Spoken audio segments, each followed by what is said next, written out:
Hi అండి, అందరికీ నమస్తే. Welcome back to our channel. ఈరోజు వీడియోలో రుచికరమైన ఆరోగ్యకరమైన 2 రకాల కారపొడి రెసిపీస్ చూపించబోతున్నాను. మీరు ఈ 2 పళ్ళు రెడీ చేసి పెట్టుకుంటే పొద్దునే ప్రతిరోజు టిఫిన్లోకి ఈ చట్నీ చేయాల్సిన అవసరం ఉండదండి. అలాగే మీరు కర్రీ చేసుకోలేనప్పుడు వేడివేడి అన్నంలో ఈ నెయ్యి వేసుకొని ఈ కారపొడి వేసుకొని తింటే టేస్ట్ చాలా బాగుంటుంది. ఒక్కసారి చేసి పెట్టుకుంటే నెల రోజులైనా నిల్వ చేసుకుని ఈ కారపొడి ఎలా తయారు చేసుకోవాలో చూసేద్దాం. ముందుగా స్టవ్ మీద మందపాటి ప్యాన్ పెట్టుకొని దానిలో ఒక 30 ఎండుమిరపకాయలని వేసుకోవాలి. మంటని లో ఫ్లేమ్లో ఉంచుకొని మిరపకాయలని డ్రై రోస్ట్ చేసుకోవాలి. ఇక్కడ మీరు తీసుకున్న ఎండుమిరపకాయల కారం ఎక్కువ ఉన్నట్లయితే కొంచెం తక్కువ క్వాంటిటీ తీసుకోండి. ఇక్కడ నేను మీడియం స్పైస్ ఉన్న మిరపకాయలు తీసుకున్నాను. మిరపకాయలు ఇలా బాగా రంగు వచ్చిన తర్వాత వీటిని మీరు ఒక ప్లేట్లోకి ట్రాన్స్ఫర్ చేసుకొని చల్లారనివ్వాలి. నెక్స్ట్ అదే ప్యాన్ని స్టవ్ మీద పెట్టుకుని దీనిలోని ఈ కప్పుతో ఒక 3 కప్పుల కరివేపాకుని వేసుకుంటున్నాను. ఈ కరివేపాకుని శుభ్రంగా కడిగి తడి లేకుండా ఆరబెట్టుకున్న తర్వాత ఫ్రై చేసుకోవాలి. కరివేపాకు అంతా క్రిస్పీగా అయ్యేంత వరకు ఫ్రై చేసుకోవాలి. మీరు కావాలంటే నెయ్యి వేసుకొనైనా ఫ్రై చేసుకోవచ్చు. చూడండి, కరివేపాకు ఇలా క్రిస్పీగా అయిన తర్వాత దీన్ని వేరొక ప్లేట్లోకి తీసుకొని చల్లారనివ్వాలి. ఇక్కడ నేను కరివేపాకుతో చేసుకుంటున్నాను కదా, మీరు ఇదే ప్రాసెస్లో మునగాకును కూడా ఇలాగే ఫ్రై చేసుకొని మునగాకు కారపొడి చేసుకోవచ్చు. నెక్స్ట్ స్టవ్ మీద అదే ప్యాన్ పెట్టుకొని దానిలో 1 టీ స్పూన్ ఆయిల్ వేసుకోవాలి. ఆయిల్ వేడిన తర్వాత దానిలోనే 3 టేబుల్ స్పూన్ల పచ్చిశనగపప్పు అలాగే 2 టేబుల్ స్పూన్ల మినపప్పు వేసుకొని దూరగా ఫ్రై చేసుకోవాలి. ఇక్కడ మినపప్పుకు బదులు పొట్టు మినపప్పు వేసుకుంటే కారం టేస్ట్ కూడా చాలా బాగుంటుంది. మంటని లో ఫ్లేమ్లోనే ఉంచుకొని వీటిని దూరగా ఫ్రై చేసుకోవాలి. ఈ పప్పులు కొంచెం ఫ్రై అయిన తర్వాత దీనిలోనే 1 టీ స్పూన్ ధనియాలు అలాగే 1 టీ స్పూన్ జీలకర్ర కూడా వేసుకొని ఫ్రై చేసుకోవాలి. మనం వేసుకున్న పప్పులన్నీ ఫ్రై అయిన తర్వాత దీనిలో చివరిగా కొంచెం చింతపండు అలాగే ఒక 10-12 వెల్లుల్లి రెబ్బలు వేసుకొని ఒకసారి ఫ్రై చేసుకొని స్టవ్ ఆఫ్ చేసుకోవాలి. మీరు కావాలంటే 1 టీ స్పూన్ నువ్వులు కూడా వేసుకోవచ్చు. ఇవన్నీ పూర్తిగా చల్లారిన తర్వాత మిక్సీ జార్ తీసుకొని మనం ఫ్రై చేసి పెట్టుకున్న మిరపకాయల్లో ఒక హాఫ్ తీసుకోవాలి. అంటే ఒక 15 మిరపకాయలు యాడ్ చేసుకుంటున్నాను.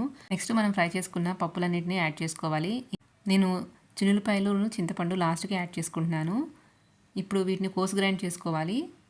ఇలా గ్రైండ్ చేసుకున్న తర్వాత మనము ఫ్రై చేసి పెట్టుకున్న కరివేపాకును కూడా యాడ్ చేసుకోవాలి. నెక్స్ట్ దీనిలోనే చింతపండు అలాగే వెల్లుల్లి రెబ్బలు వేసుకొని టేస్ట్కి సరిపడినంత సాల్ట్ కూడా యాడ్ చేసుకోవాలి. ఇలా చింతపండు వెల్లుల్లి రెబ్బలు లాస్ట్లో యాడ్ చేసుకుంటే మీకు కారపొడి పొడిలాడుతూ వస్తుంది. అలాగే తక్కువ ఆయిల్తో ఫ్రై చేసుకోవాలి మనం. ఇప్పుడు మళ్ళీ ఇలా ఫైన్ పౌడర్ లాగా గ్రైండ్ చేసుకొని ఒకసారి సాల్ట్ సరిపోయిందో లేదో చెక్ చేసుకోండి.